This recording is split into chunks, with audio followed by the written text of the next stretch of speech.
Jail పోయినా నేను నల్గొండలో నాకెట్పల్లి హైవే మీద రాస్తా రోకో చేసి 20 కిలోమీటర్లు ట్రాఫిక్ జామ్ చేసి అన్నాడు పోయిన జైలు. కార్యకర్తల తరఫున నేనే పోయిన జైలుకి.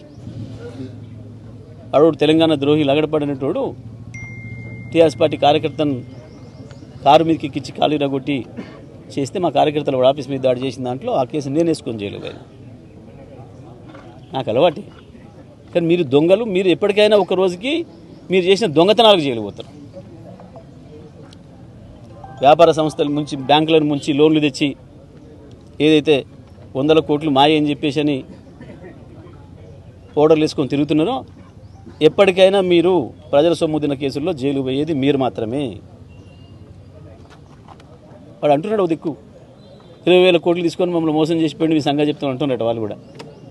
మోసగాళ్ళు మీరు కాబట్టి 420లో మీరు పోతారు. ప్రజల కొరకు నేను పోవడానికి సిద్ధంగా ఉన్నా. ఇక ఆస్తుల గురించి మాట్లాడుతున్నారు, ఇది నవ్వుకుంటారు జనం. నేను సిబిఐలు అడుగుతలే, లేకపోతే సిఐడీలు అడుగుతలే, నేను సిట్టింగ్ జడ్జిలు అడుగుతలే. సింపుల్గా నేను నల్గొండ రిపోర్టర్ మిత్రులనే అడుగుతున్నా, మీడియా మిత్రులు, వీడియో కెమెరాల మిత్రులనే అడుగుతున్నా. వెళ్ళండి ఒకసారి మా ఊరికి వెళ్ళండి, నా మూలాలు తీసుకోండి. నేనేమున్నా గతంలో మా చరిత్ర ఏంది, మా కుటుంబ చరిత్ర ఏంది, ప్రజల కొరకు ఎట్లు త్యాగం చేసినాం, మాకున్న భూములు ఏంది, ఆస్తులు ఏంది, నేను పుట్టి పెరిగింది ఎక్కడ, వీళ్ళింటికి వెళ్ళండి, వీళ్ళూరికి కూడా వెళ్ళండి. వీళ్ళయ్యా వీళ్ళ తాతాల మూలాలు కూడా తీయండి. వీళ్ళట ఆగర్భ శ్రీమంతుడట, పుట్టడమే బంగ్లాలో పుట్టినరట, పుట్టేటప్పుడే బంగారు బట్టలు వేసుకొని పుట్టిరట. సిగ్గుండాలు మాట్లాడడానికి. మీ బతుకులేందో ఎవడి తెలియదురా? ఎక్కడి నుంచి వచ్చినా ఇవాళ రాజకీయాలు అమ్మి నల్గొండ జిల్లాను అమ్మి నల్గొండ జిల్లా ప్రజలు ఫ్లోరోసిస్ బారిన పడేసి ఆ నీళ్ళను ఆంధ్రప్రదేశ్కి అమ్మేసినందుకు రాజశేఖర రెడ్డి మీకు ఇచ్చిన భిక్షతోని నల్గొండ జిల్లా రైతుల రక్తం దాగి నల్గొండ జిల్లా ప్రజల మూలిగలు వీల్చి సంపాదించిన వెధవలు మీరు మాట్లాడతారా నా గురించి? నేను అడుగుతున్నా మిమ్మల్ని మిత్రులారా, వెళ్ళండి, వెళ్ళి తీసుకోనండి. నేనక్కర్లేదు, వాళ్ళక్కర్లేదు, ఊళ్ళో పోయి తీసుకోండి. ఎవడి చరిత్ర ఏందో, ఎవడికి ఏముండనో, పుట్టినాడు ఎవడేముండనో, ఇవాళ ఏముండనో నేను ఎప్పుడు మాట్లాడలే. నాకు ఆస్తుల మీద, వ్యక్తిగత ఆస్తుల మీద నాకేనాడు కూడా ఇష్టం లేదు. పైసల గురించి వెళ్ళి మాట్లాడి ఆలోచన నాకు లేదు. జూబ్లీహిల్స్లా క్లబ్బులల్లా పోజులు కొట్టేది మీరు. ₹1,00,000 అద్దాలు పెట్టుకొని, ₹1,00,000 వాచ్లు పెట్టుకొని పోజులు కొట్టి తిరిగేది మీరు. నేను ప్రజలు ఉండటం నిత్యం.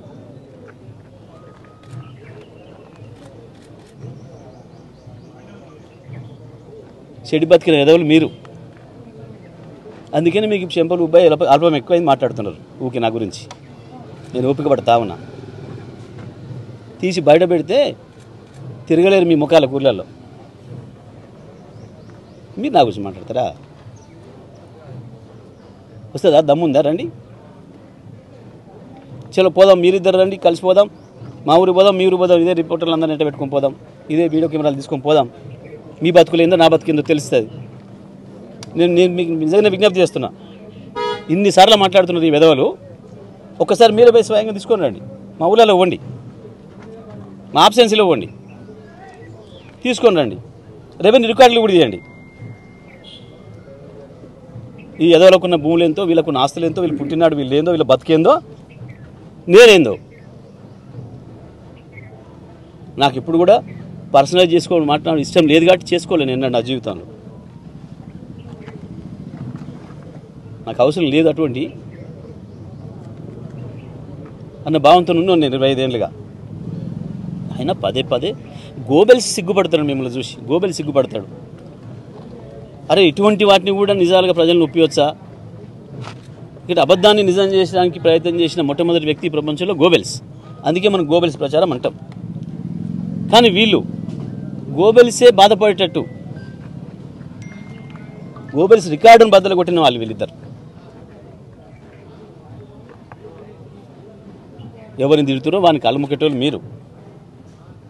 నేను ఉద్యమకారుణ్ణి. నాకు రాజీ ఉండదు, తల ఉంచేది ఉండదు, తల తెగినా సరే. మీలాగా ఏ పూట కాపూట మీడియా ముందట ఒకటి మాట్లాడి మీడియా పెట్టగానే మళ్ళీ వాని ఫోన్ చేసి వాని బతలాడుకొని సిగ్గుండాలి మాట్లాడాను. కొంచెమన్నా నా గురించి మాట్లాడతారు, కేసీఆర్ గురించి మాట్లాడతారు మీ ముఖాలకి. మీ బతుకులు ఏందో మీరేందో మీకు వచ్చిన పదవులను ఎట్లా అమ్ముకున్నారో ఎట్లా సంపాదించారో దాంతో అందరికీ తెలుసు. Thank you.